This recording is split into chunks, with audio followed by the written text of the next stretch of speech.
നമ്മുടെ തൊടിയിലും പറമ്പിലും സുലഭമായി ലഭിക്കുന്ന ഒന്നാണ് കാന്താരിമുളക്.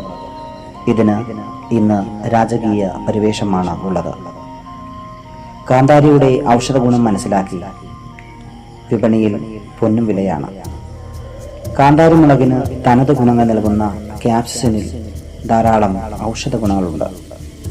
ക്യാപ്സിൻ ദഹനത്തെ കൂട്ടുവാനും കൊളസ്ട്രോളിനെ നിയന്ത്രിക്കുവാനും നമ്മളെ സഹായിക്കുന്നു.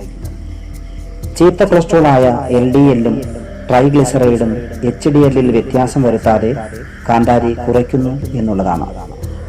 പൊണ്ണത്തടി കുറയ്ക്കുവാനും ഹൃദയ സംബന്ധിയായ അസുഖങ്ങൾ തടയുവാനും മിതമായ തോതിൽ കാന്താരിമുളക് നമുക്ക് ഉപയോഗിക്കാവുന്നതാണ്.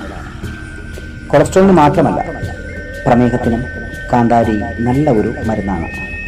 ഇൻസുലിൻ ഉൽപാദനത്തിന് കാന്താരി നമ്മളെ സഹായിക്കുന്നു. രക്തത്തിലെ ഗ്ലൂക്കോസ് തോത് നിയന്ത്രിക്കുവാൻ കാന്താരിക്ക് സാധിക്കുന്നു. BP കുറയ്ക്കുവാനും ഇത് നല്ലതാണ്. ഇതെല്ലാം ഹൃദയാരോഗ്യത്തിന് നമ്മളെ സഹായിക്കുന്നു. ഹൃദയ സംബന്ധമായ അസുഖങ്ങൾക്കുള്ള നല്ലൊരു പരിഹാരം കൂടിയാണ് നമ്മുടെ ഈ കാന്താരി. അയൺ സമ്പുഷ്ടമായ കാന്താരി ഹീമോഗ്ലോബിൻ ഉൽപാദനവും വർദ്ധിപ്പിക്കുന്നു. കാന്താരിയിലെ ജീവകം C ശ്വാസകോശ രോഗങ്ങളിൽ നിന്നും സംരക്ഷണം നൽകുന്നു. കാന്താരി പ്രതിരോധശേഷി വർദ്ധിപ്പിക്കുന്നു. ഹൃദ്രോഗമുണ്ടാക്കുന്ന ട്രൈഗ്ലിസറൈഡുകളുടെ അധിക ഉൽപാദനത്തെ കാന്താരിമുളക് നിയന്ത്രിക്കുന്നു. ഉമിനീർ ഉൾപ്പെടെയുള്ള സ്രവങ്ങളെ ഉദ്ദീപിപ്പിക്കുകയും അതുവഴി ദഹന പ്രക്രിയയെ സഹായിക്കുകയും ചെയ്യും. ഒരു വേദന സംഹാരി കൂടിയാണ് നമ്മുടെ ഈ കാന്താരിമുളക്.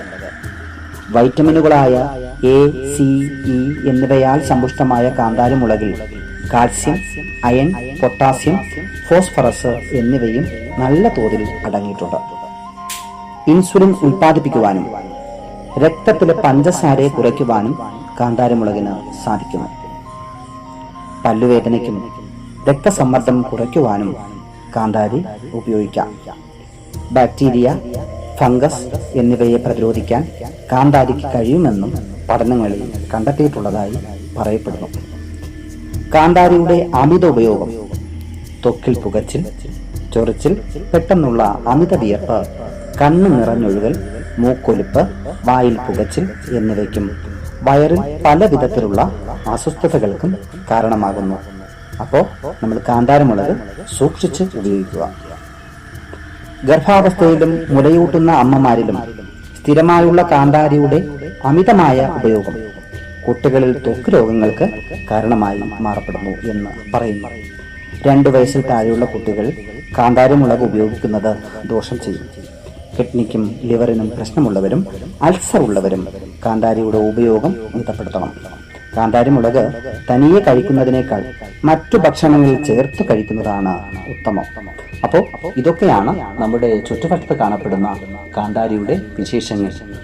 എല്ലാവരും കാന്താരി ഉപയോഗിക്കുമ്പോൾ സൂക്ഷിച്ച് വളരെ കുറച്ച് മാത്രം ഉപയോഗിക്കുവാൻ ശ്രമിക്കുക. എല്ലാവർക്കും നന്ദി, നമസ്കാരം.